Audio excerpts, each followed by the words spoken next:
എൻ്റെ ഉമ്മത്തിൽ കുറച്ചാൾക്കോ കൂടുതലാളുടെയോ നേതൃത്വം ഒരാൾ ഏറ്റെടുക്കുകയും ആ മനുഷ്യനെങ്ങാനും അവരോട് അനീതി ചെയ്യുകയും ചെയ്താൽ ഫലം യഅദിൽ ഫീഹിം ഖബ്ബഹുല്ലാഹു അലാ വജ്ഹിഹി ഫിന്നാർ, അവരുടെ മുഖങ്ങളിൽ അല്ലാഹു അവരെ മുഖം കുത്തി നരകത്തിലേക്ക് വീഴ്ത്തുമെന്ന് മഹാനായ അഷ്റഫുൽ ഖൽഖ് റസൂലുള്ളാഹി സ്വല്ലല്ലാഹു അലൈഹി വസല്ലം.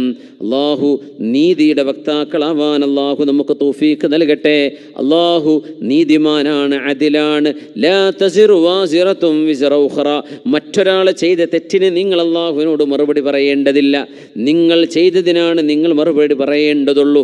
നിങ്ങളെ കൃത്യമായ രൂപത്തിലും ഭാവത്തിലും രൂപത്തിലും അല്ലാഹു പടച്ചു തന്നു.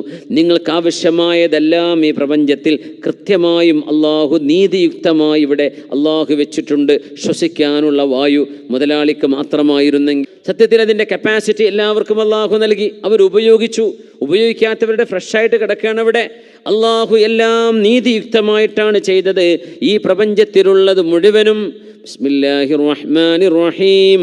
الرحمن علم القرآن خلق الإنسان علمه البيان الشمس والقمر بحسبان والنجم والشجر يسجدان والسماء رفعها ووضع الميزان ألا تطغوا في الميزان.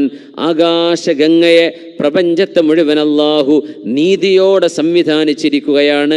ആ നീതിഭദ്രമായ സംവിധാനത്തെ നിങ്ങൾ പൊളിച്ചു കളയരുത്. ഭൂമിയുടെ ഓസോൺ ലെയറുകൾക്ക് നമ്മളാണ് ഹോളുകൾ ഉണ്ടാക്കിയത്.